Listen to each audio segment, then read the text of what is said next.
This week on thERINpy, it's renowned clinical psychologist, speaker, and author, Dr. Rachel Goldman. Dr. Rachel specializes in stress management, burnout, health behavior change, disordered eating, and weight management. Her work has been featured multiple times by Oprah, and she was recently on the Mel Robbins podcast. And I've got her today. I struggled for so long with eating disorders and body image and finally found peace.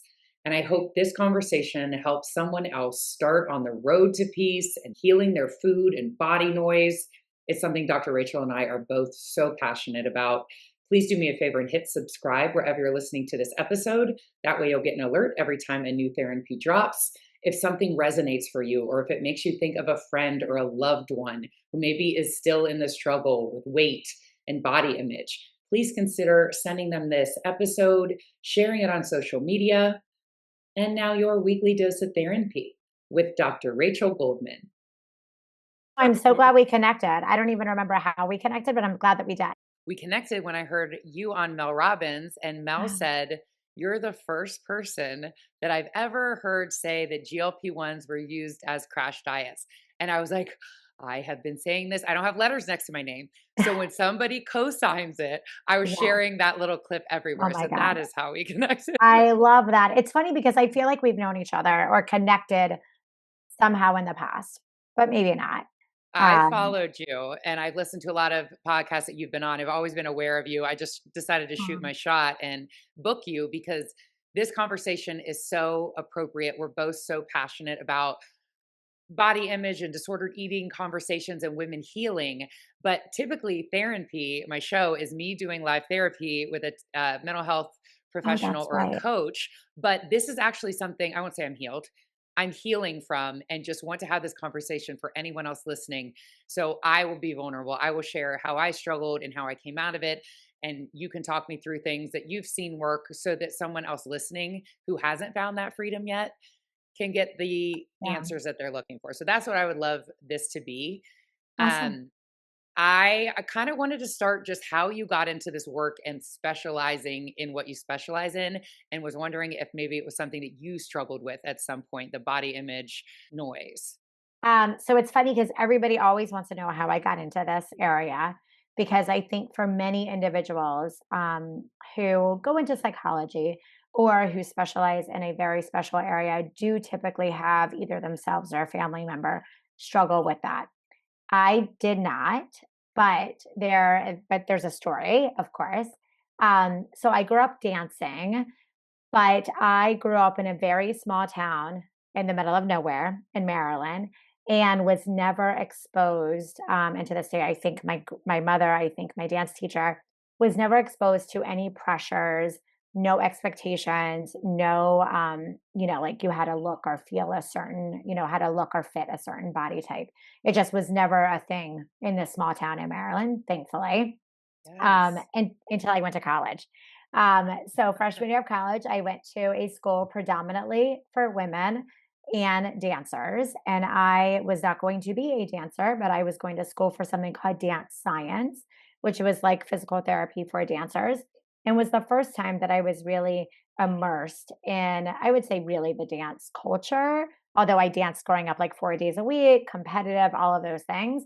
But this was like living, breathing, eating dance, so to say. And I remember the first week of intensive dance classes and calling my mom and saying, I don't understand. They served us diet Sprite and lettuce for lunch. And then I started observing and witnessing disordered eating behaviors in my friends and the other individuals that I was, dancing with, going to school with, and was like, why? Why? Like, as a psychologist, I want to know why. Even as a very young kid, it was always why. I don't understand. I want to understand this. I'm very curious. So I decided actually to transfer schools to major in psychology and to specialize in disordered eating behaviors to have a better understanding of why, what was going on with the brain and the body connection. So it Yes. wasn't, it like, so it impacted me, but it wasn't me struggling with that. It was more what I was observing around me. It sparked something in you. Yes, it Mine was did. the opposite. I did struggle. And it's interesting you mentioned dance. I hid my eating disorders in sport. and mine evolved. As a psychologist, do you see a lot that it's firstborn, that mentality of firstborn, perfectionist, Yeah. driven? I was the oldest of 4 girls, and we all played Division I soccer, like, at the highest level. Nobody struggled like I did. Like, they Mhm. all grew up in the same household, so it's like you talk about, like, is it genetics? Is it environment? Right. Same parents. I took things too far, and now I have a foundation for teen girls that are struggling with body image and self-worth, and I tell the moms, "The one you're not worried about, because her grades are perfect, and she's out there." I was in two-a-days, like Right. self-imposed two-a-days. That's the one you should watch Yeah. because Yeah. that driven mentality and perfectionism can take a left into an eating disorder. And in high school, I was anorexic. I was eating lettuce and Diet Sprite.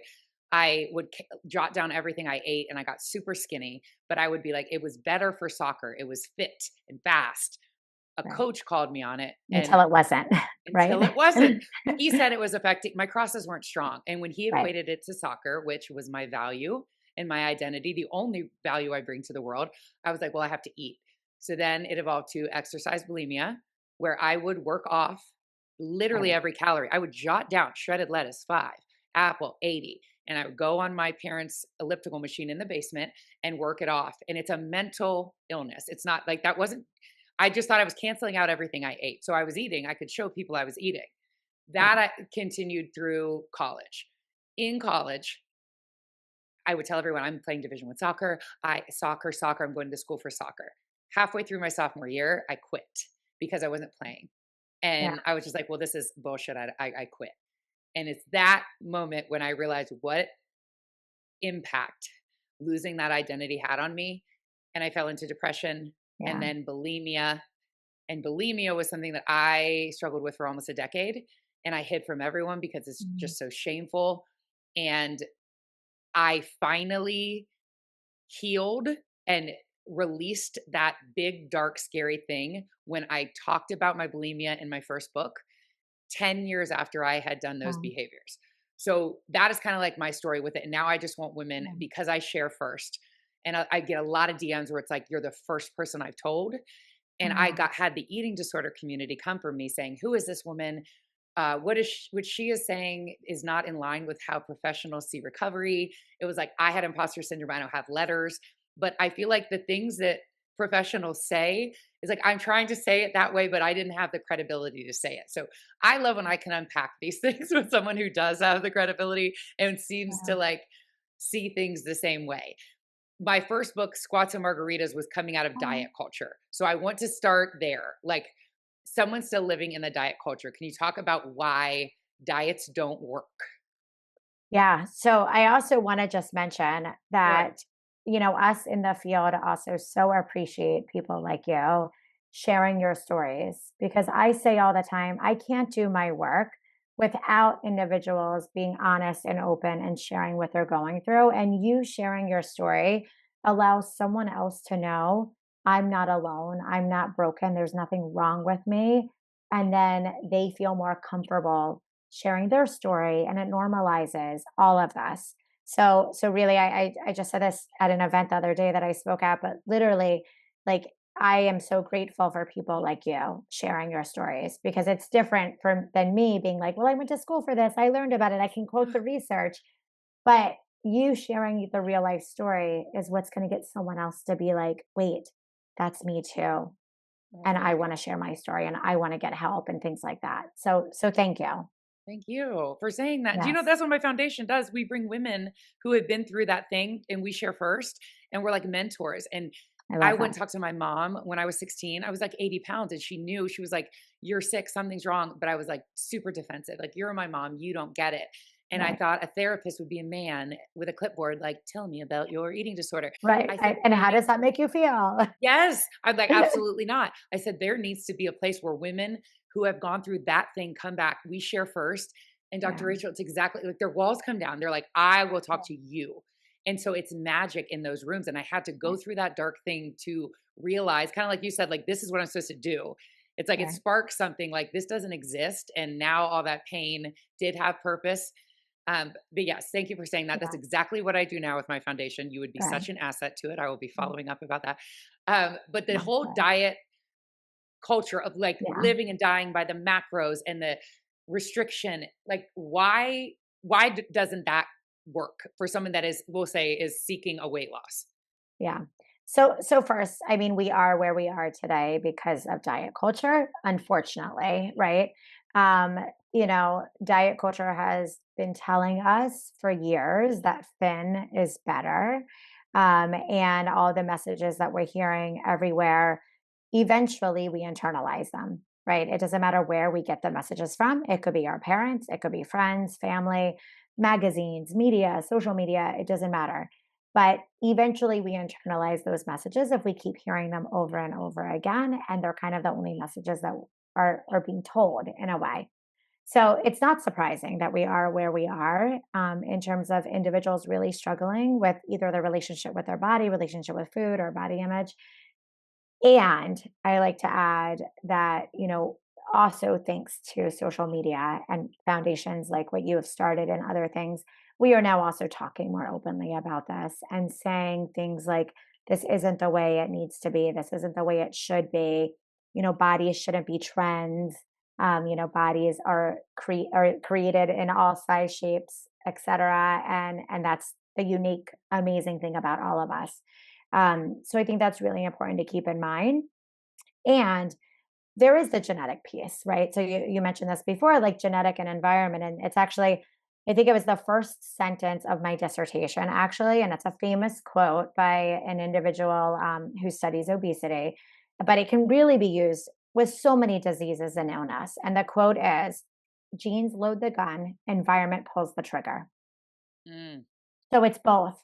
It's an interplay of both, right? So, and I think that's really important to keep in mind. Now, some individuals can do calories in, calories out, go to the gym a little bit more, eat a little bit less or eat more nutrient dense food and say lose weight in a healthy way.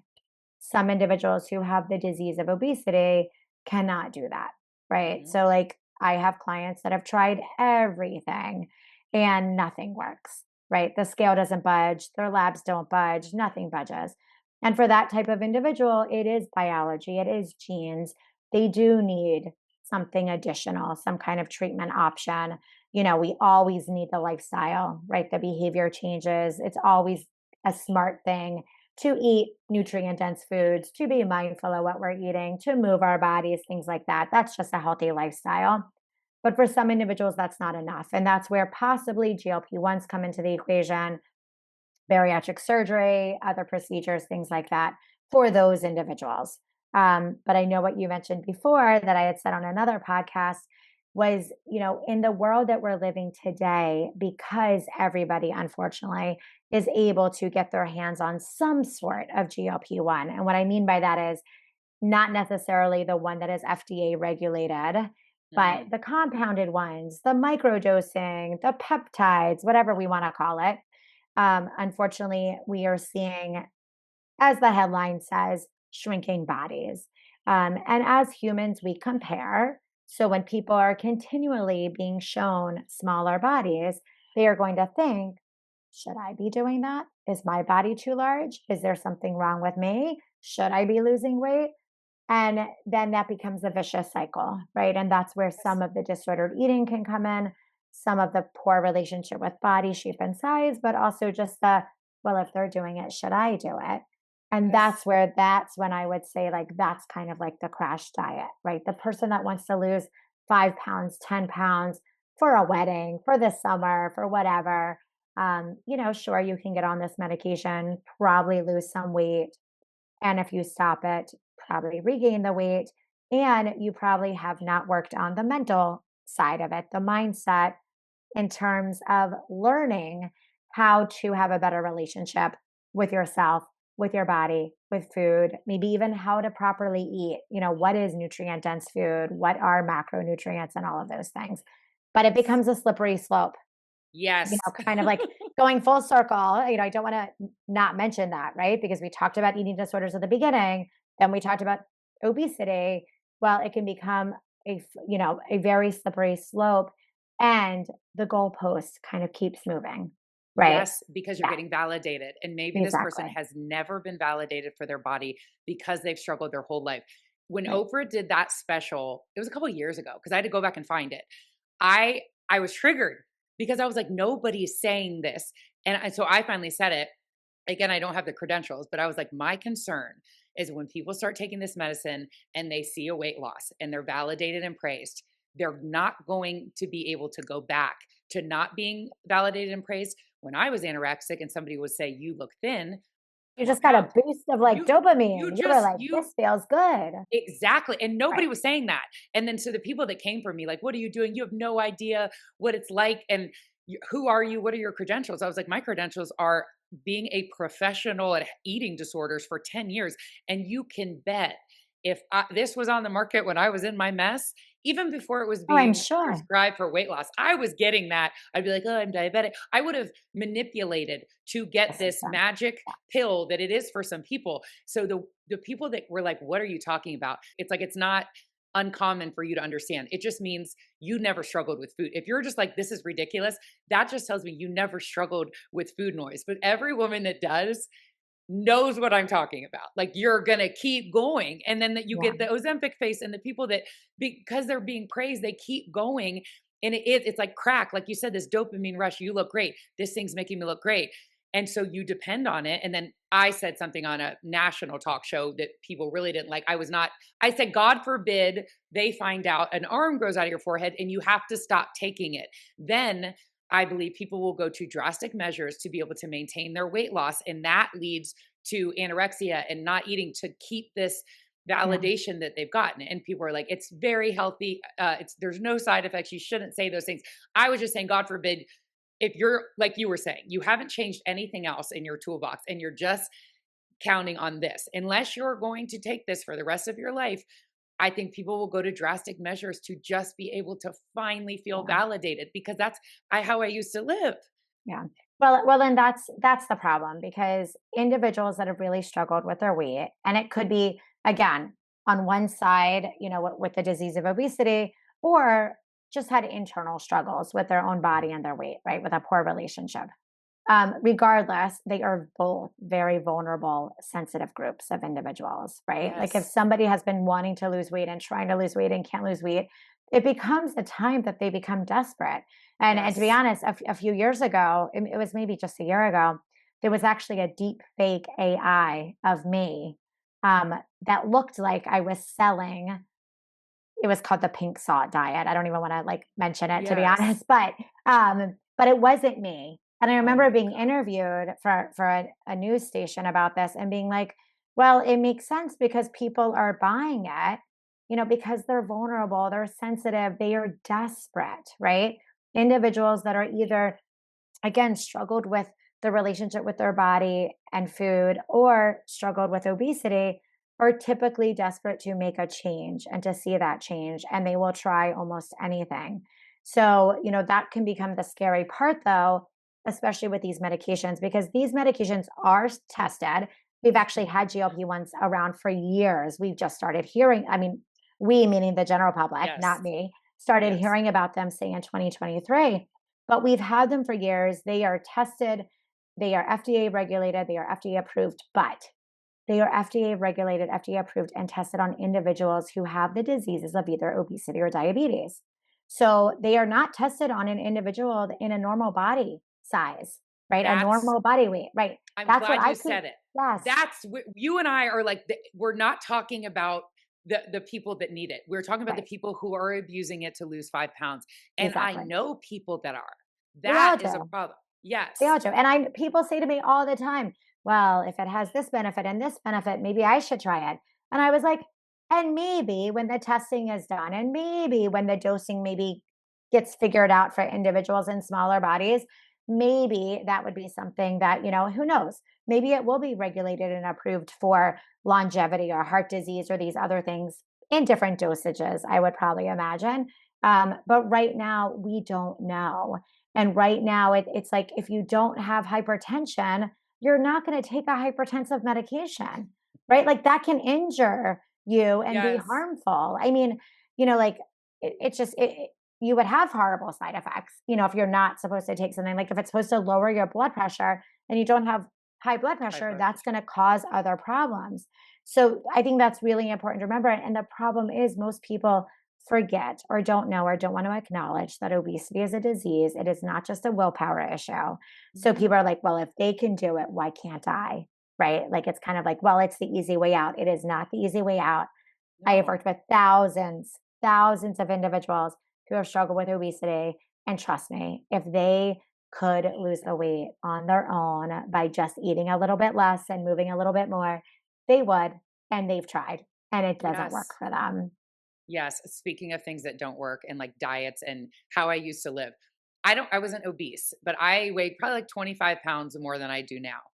When I weighed that, the way that I was living, all in the pursuit of a weight loss, restriction, deprivation, working out twice a day. I will say I wasn't lifting because I didn't want to get bulky, which is Right. Right. some another podcast. Well, I we've just would we've sweat. come a long way with that now, We right? Now that sure we talk have. about menopause, we all need That's all strength I do is training. lift. Right, Yes, exactly. sarcopenia. Now all Yeah. I do is lift, but I would be on the elliptical, barely eating. And I Yeah. was 25 pounds heavier than I am now. What changed everything for me was eating more, which women don't know, to Yeah. turn back on my metabolism because I had starved myself into survival mode. Will Yeah. you talk about the person that is not finding their ideal weight and feeling like they're doing everything right because they're in restriction, what that does to our body?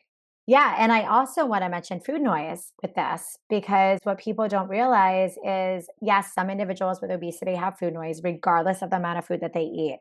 But we have actually known about this phenomena, let's call it, before we had a term for it. We actually knew about it in the eating disorder world. So, with restriction comes obsessive thoughts related to food and eating. Individuals that have been restricting are constantly thinking about food. They are like, when am I eating next? When can I eat next?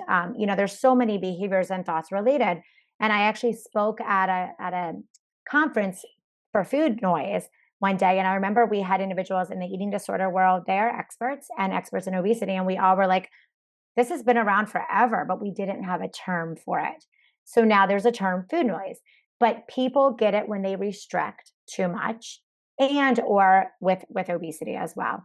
And actually, I think the reason that individuals with obesity get it is because they're restricting in a different way. What I mean by that is their body needs more food. Like actually, their body is telling them you need more to maintain the weight that you're at. So in a weird way, they're eating enough, but their body thinks they're restricting. So it's constantly like giving them that food noise. And But holding anyways, on it's to it, right? If there's not enough exactly, coming in, your body's trying to keep you alive, so it's not going to exactly burn. right. And it's going to keep telling you, eat more, eat more. When's the next time you're going to eat? So that restriction is a part of that loud food noise also. Mm. But yes, our bodies and our brains, actually rather our brains are wired for survival. So if you ever lost weight, also, this is why yo-yo dieting can be so problematic, actually, and harmful, because your body gets used to the lower weight and the lower intake of food, and that impacts your metabolism. And now, every time you're trying to lose weight, it's going to want you to eat less food to maintain it. Because there was a research study done years ago, is actually following the Biggest Loser studies that were done. So studies were done on the Biggest Loser, and this is what they found, that the metabolism just kind of doesn't stabilize and it just keeps expecting less calories to maintain that smaller weight, which is why, again, the yo yo dieting can be so problematic. But our bodies want to hold on to Mhm. fat and wants to hold on to whatever we have because it needs to survive. So it is going to keep telling you, like it's not gonna, your body's not going to change necessarily, even if you're eating less, eating less, eating less. It's rather holding on and is like, no, you need to survive. I don't care how much food you're giving me. I don't care if it's less. You're not going to lose weight because you need a certain percentage of body fat and all these other things in order to survive. Yes. So it becomes so problematic and it's so sciencey, and I don't want to get too sciencey. But it's important to mention that there's a science to this. There's a Yes. reason that our body is fighting back and is not going to let you lose. So to say, like you're going to keep doing what you're doing and you're not going to be losing that weight which is why Yes. oftentimes it is about seeing a nutritionist and your healthcare provider and oftentimes eating more. Yes, And it doesn't reverse need dieting. right, exactly. And it doesn't mean, like eating all the chocolate in the world, right? No. But it means a healthy balance. And I often say to my clients, like sometimes it's about adding some avocado or some walnuts or some almonds or some cheese to your salad, right? Mhm. Like, which also makes it more satisfying, right? Like the typical diet is like grilled Hard work. chicken and steamed broccoli, right? That is not satisfying. So I That talk about like there's emotional like hunger, there's emotional fullness, there's physiological fullness, there's satisfaction, being satisfied, being satiated. Somebody can be physically full and emotionally empty, or mm, physically full and not satisfied, and then keep searching for food when oftentimes I'm like, just add a little more substance to what you're eating and and feel you'll feel satisfied. satisfied. And Yeah. then watch, you probably will be able to wait until the next time to eat. I have to share, this is my fish tacos analogy. When I was in my mess, if I was going to a restaurant, first of all, I'm pulling up the menu on the way to make sure that there's something that I would order because food noise and I would have to like pre-plan. If there's fish tacos on the menu, I would order it, but I would say no sour cream, no cheese, avocado on the side. I would Right, right, eat all four. I would rationalize that it was fat free and it was just a piece of fish in a tortilla. I would leave unsatisfied because I ate fish in a tortilla. So, and I ate four tacos. What right. I do now, if there's fish I do tacos, too. I order them exactly as they come and I check in. And usually after one, I'm not satisfied. I'll eat another one. I'll take one home.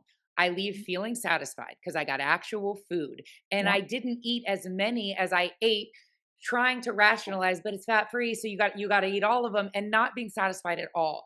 It's like yeah, trusting, and it is hard. It's very hard to get there. It's a process. It's like when you're talking about yeah, my body was starving and it didn't trust that I was going to eat again, is how I explain it. right, So it is not going to burn when I'm working out again. It's like, is she going to work out a third time? Is she going to eat and fuel? So it would hold on to everything. When my body exactly. trusted that she is going to fuel me again, and I do Like not let want to make go this about a weight loss, but it let go. The weight loss that I was seeking out for so many years, I found when I by eating stopped, more. yes, obsessing and restricting and Right. eating more because my body went to a set point that I have been able to maintain now for through two pregnancies for the last 8 years, eating what I want, being mindful, checking in, not zoning out, but ordering what I want. And then I'm satisfied. It's almost like my brain is satisfied because I got what I wanted. I got actual food. And I, again, not about a weight loss, but have been able to maintain this set point that I could never achieve while Right. living in restriction and deprivation. And if we really want to make it not about weight loss, I'm going to Yeah. ask you, how do you feel in your body? Comfortable, safe, not on high alert. Like I would when we go on vacations, I had to set an alarm on to wake up before my family to go to the gym and the noise of it all. Now I trust and my body trusts me. Like I don't punish anymore. It's like And diets and restrict, and I was running for PRs, wasn't doing a marathon. Nobody was holding me to PRs. Now I walk. And or if I don't feel like working out, I'll sit in the sauna. It's like I give my body, I listen to my what it body, needs. give it what it needs instead of punishing it. And I Yeah. didn't find this until my 40s. And it's like I found my ideal weight again. It just Yeah. ironically happened to happen after I stopped striving for it and Right. just listening Kind to of my like after body. you stop chasing it, right? Yes, eating Yeah. intuitively. Like, just if I'm hungry, I would be like it before it was like, well, it's not a meal time. I'm going to save my calories, not eat until lunch. Then you overeat at lunch because you couldn't eat at this. It was all times Exactly. and calories and I a mess and all I wanted. It was like so admirable. I was trying so hard, never found my physical ideal. When I Right. calmed the F down and just was mindful and listened to my body and trusted that I can have this, because this is a Yeah. good segue into it's not what you eat, it's how you think about it after you eat. Can you talk about that? Yes. Oh, I love that you mentioned that. Yes. So what I often say is it's the thought that follows the behavior that's more important than the behavior itself. What I mean by that is it's not about the cookie, it's not about the ice cream, it's about what you're going to say to yourself after. So what I often tell my clients is if you ate a satisfying meal, you're still hungry, you're craving something, it's fine. Ask yourself, do I really want this? And then if you do, accept it, eat it mindfully, slowly, and enjoy it. That's the most important part. You have to enjoy it because what often happens is, especially for instance, emotional eating or binge eating, somebody will eat something very quickly, not enjoy it. It's kind of like an impulsive act, is the way I like to describe it. And then oftentimes, not always, but oftentimes it's, oh, what did I just do? I hate myself. I feel so guilty. That shame and that guilt then becomes more restriction, more negative self talk, harmful behaviors, and becomes a negative downward spiral vicious cycle. The reason is because our thoughts, emotions, and behaviors are linked. So if we're going to tell ourselves that, it's going to impact how we feel. That's going to impact our behavior. But if you were to go into it, and I said this on the Mel Robbins podcast, I'll say it here too. I eat dessert almost every single night. Ice Like, cream. yes, right? Everybody knows. They're like, do you really? I'm like, yes, I do. I don't lie. My kids will tell you if I don't have it yet, they'll be like, Mommy, when are you eating your ice cream tonight? Like Is everything everybody okay? knows. Where's your ice cream? Exactly. It's like every once in a while I don't, but most nights I do. Yeah. And I go into it slowly. I fully enjoy it. This is why sometimes they don't know I do it, because to really fully enjoy it, sometimes I need them to be asleep. So I I could feel just like, that. I'm like, nobody talks to me while I'm eating my ice cream. um, Yeah. but if I can sit down and really, and for everybody, anybody, if you can sit down and really enjoy something and accept, I'm going to eat this, and we're not going to label it good or bad or a treat. I don't label foods as treats or rewards or any of that. Perfect. Some just have more nutrients than others, and it is what it is. That's a fact. That is a fact. Good and bad is not a fact. So, if you're able to go into it and say, I really want this, I'm going to have it, I'm going to enjoy it, afterwards, you're probably not going to feel guilty. You're not going to feel shameful. You're not going to feel all those things, and you'll just move on with your day. So, again, it's the thought that follows the behavior. It is not about the ice cream. It is not about the cookie. You can even say that more nutrient dense foods. It's not about the broccoli or the fish or any of those things. It is literally what you're going to say to yourself after that thought is going to impact the next thing. So I tell my clients all the time, I'm like, I don't care if you eat chocolate. I don't care if you eat cookies. Like, just enjoy it.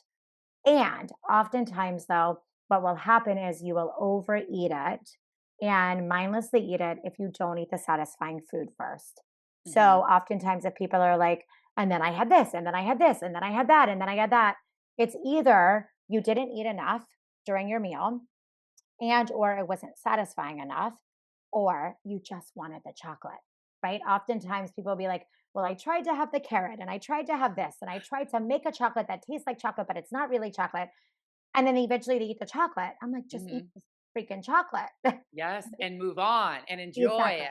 Right. So, oftentimes that does happen. And if it does happen with my clients, and then we're like, okay, tell me about what you ate before. Most of the time it's like, oh, I had grilled chicken and steamed broccoli, or I had the steamed fish. It wasn't satisfying. So then you're like Yes. searching. You're literally Yes. searching for something to satisfy you. And that's when it can lead to that emotional eating, binge eating, overeating that then leads to the feeling guilty usually. Yes, and when you're living in the all or nothing, like on the diet or off the diet, when you have, for me, if I ate a cookie, then the shame. You ate a cookie, you blew it. Might as well, I would rationalize eating all the cookies and then you'll start over on Monday. And I know people still Yeah. in my life, love you, mom. She's like, I'm doing the thing. And I'm like, but okay. But she's like, oh, I broke it. I had a glass of wine. So I'll just, and I'm like, just have a glass of Just have the wine. wine. There's no Like, start over. It's a right. lifestyle, it's a Exactly. balance. And if And you have it, you can't think so much of it and shame yourself, or you're going to go down like the rabbit hole of allowing more. Like, just move on. I have right. ice cream every night too, but Oh, I it's love that we more, do that together. it's more that like I'm on a sobriety journey, and it's exactly the same concept. The shame of, you said you weren't going to drink, you had a glass of wine, I blew it, I had a glass of wine, might as well have a bottle of wine. All the rules and the noise. It's like if I Yeah. feel like a glass of wine, I would have a glass of wine. And now it's like I started having ice cream to get me off the wine. And I never have shame about ice cream. If it was a Good. glass of wine, I would wake up and be like, you did it again, you drank.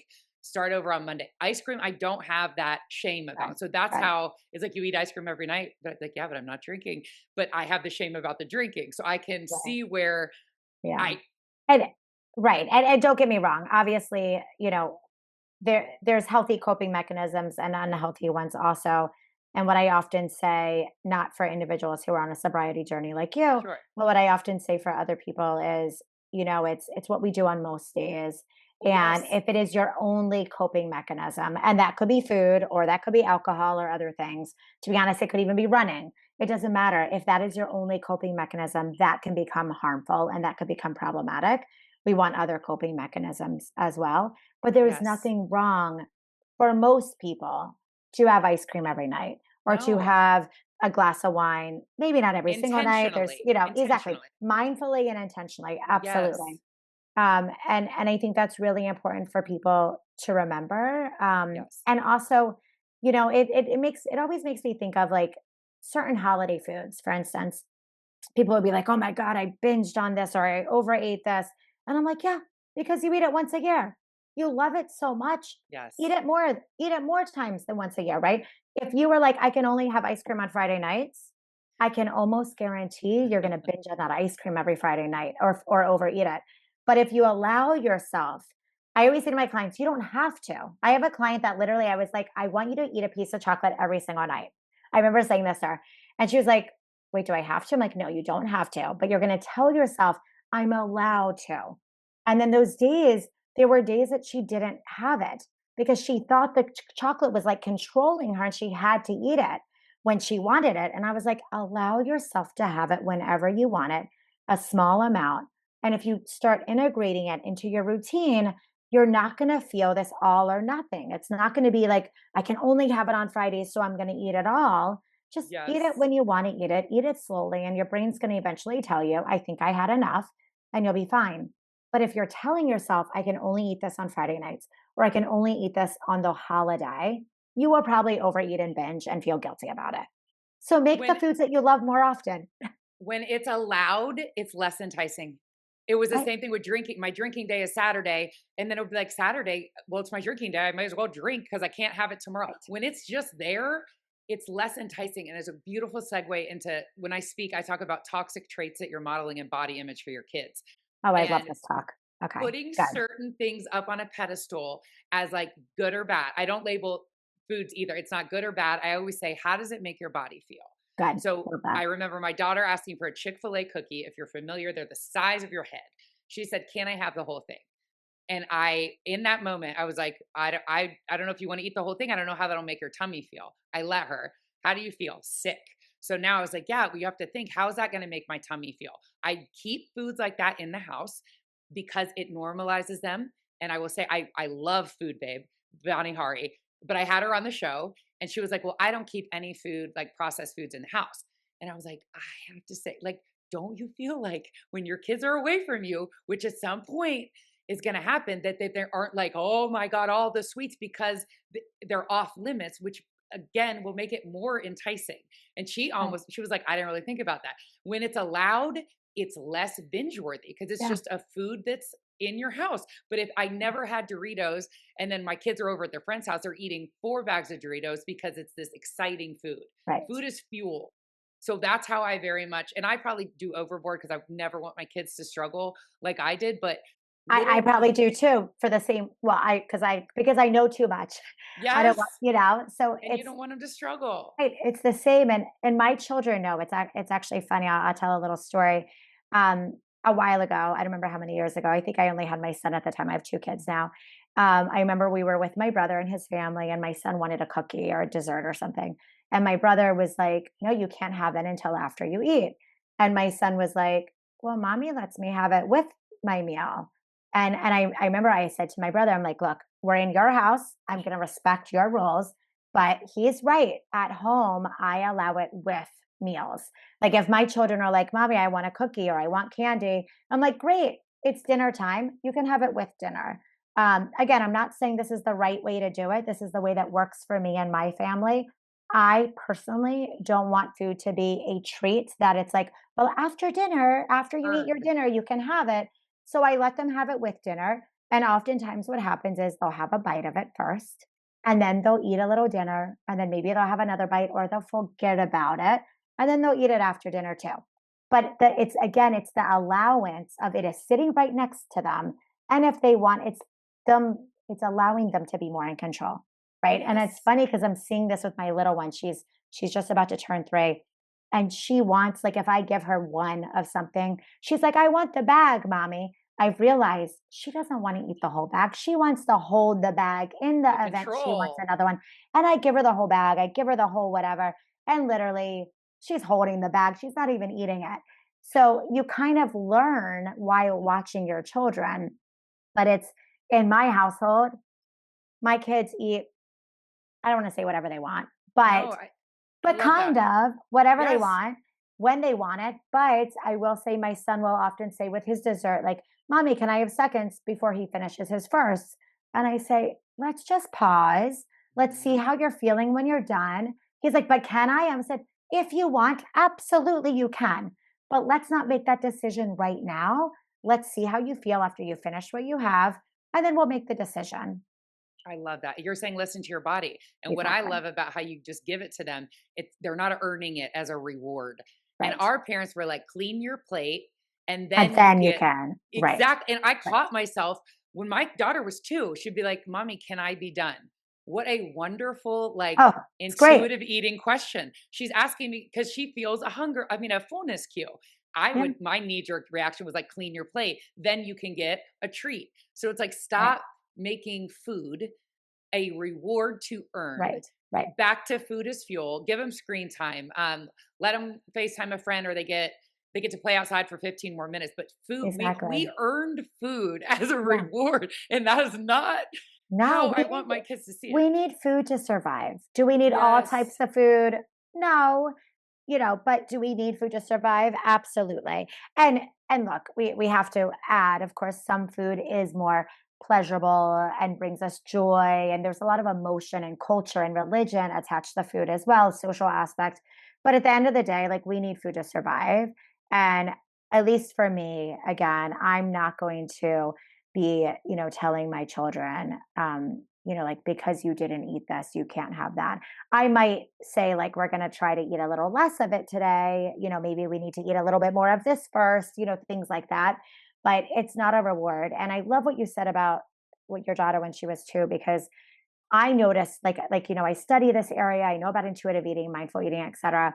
But I remember when my son, my older one, was a baby, I remembered having a big aha moment so I was breastfeeding, but even when it was a bottle, I remember at some point he would just push it away, right? Either the bottle or my boob or whatever it was. Yeah. And I'm like, oh, interesting. Like, we are literally born as intuitive eaters. And I think watching babies is the biggest aha moment to realize that, and then to be like, well, what happened since? And that's diet culture and that's media and all these things. We start to lose touch with our bodies and what our bodies' needs are and the hunger and fullness signals.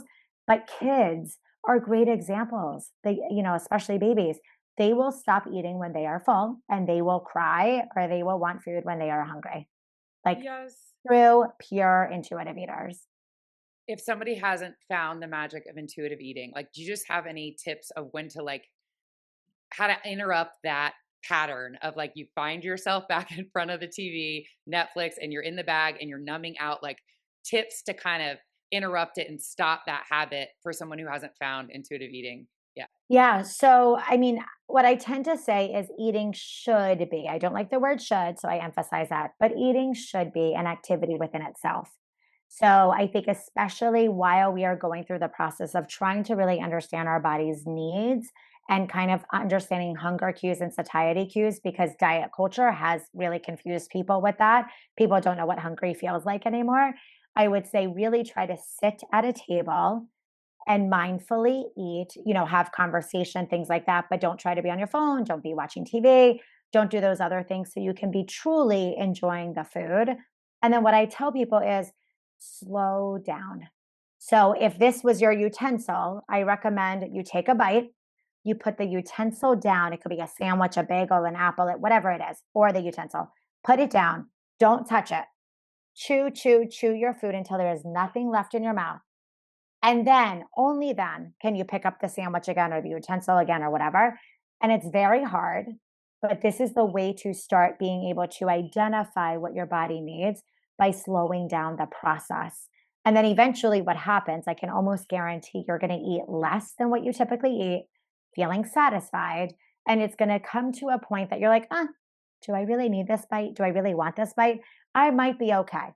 And then, even with my son or my kids, I might say, let's wait a few minutes. Let's chit chat. Let's talk about your day. Let's do this. And then, like, okay, how are you feeling now? Do you want to have another bite?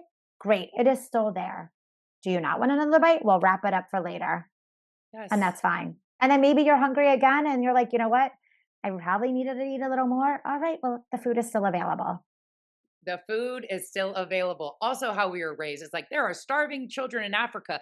Keep Eat it eating. all. You Right. don't have to, it's not wasting it. You can eat it later. Right. Like it's not this all or nothing. I have to eat it right now. You made me think of something too. If another mom is listening in this social media era, that when the way that I struggled and when there was no social media, I cannot fathom having to scroll now and like see these edited Photoshop bodies. So Another reason scary. why I started my foundation, to tell the girls that it's not real. And that girl is sitting in a very contrived pose, and there's 30 more in her camera roll that she did not post, just the one where her body looked just right.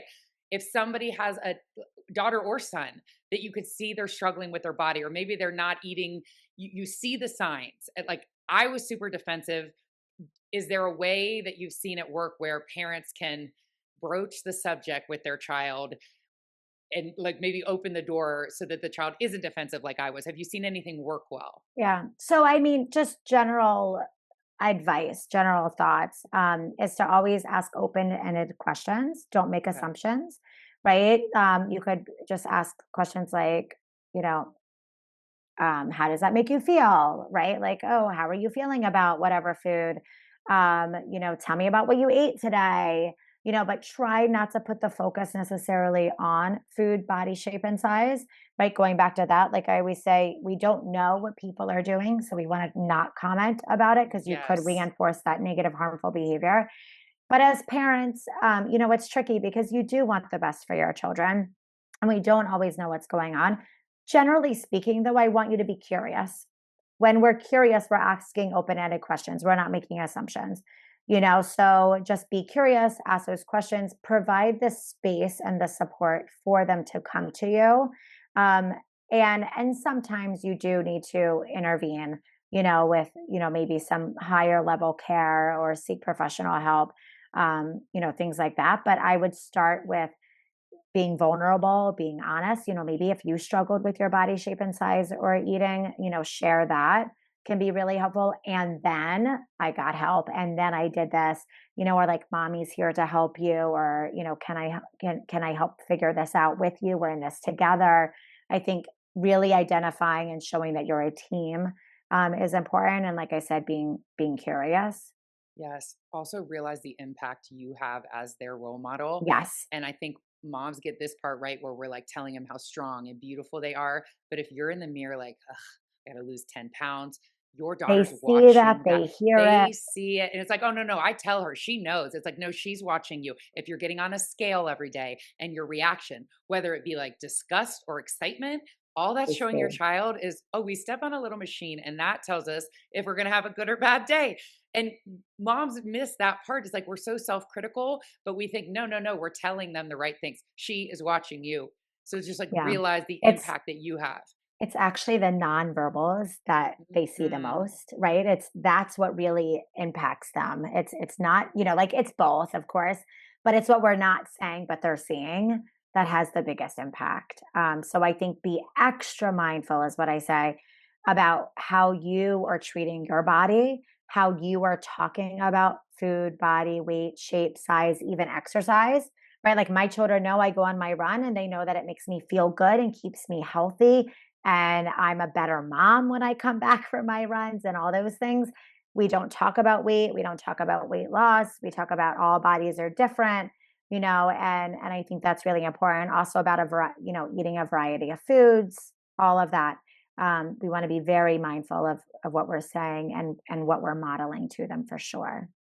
Yes, I absolutely love this conversation. You would be such an asset to one of our Blue Butterfly events. I mean, if we could get you to be a part of that, just sharing stories and you're vulnerable.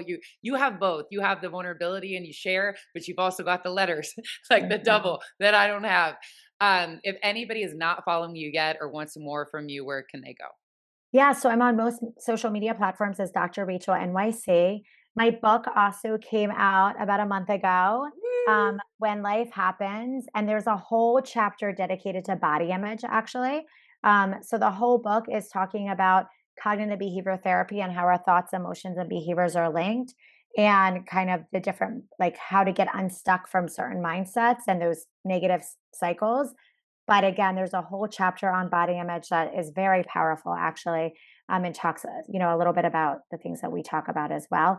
You can find my book wherever you like to buy your books or whenlifehappensbook.com. But I would love to talk to you more about your foundation and everything you're doing as well. Thank you. Oh, absolutely. We'll end it with for someone struggling still with food noise or body image, what is one tweak, as you call them, that they can make today to start along that path towards healing? Yeah. So, first, if you're listening and you're struggling, I want you to just know that you're not alone. Lots of people are struggling in silence as well. And continuing to share stories and opening up is going to help you and others kind of be more comfortable realizing they're not alone and to get the help. And then the small tweak I'm going to say is actually a hack that I talk about. I want you to just pause and ask yourself, would I ever say this to a friend? Because most of the time we would never say the harmful, mean things that we say to ourselves to loved ones. And if we can just pause for long enough to acknowledge that, we can then tweak what we're saying to be a little kinder. And it really starts with that.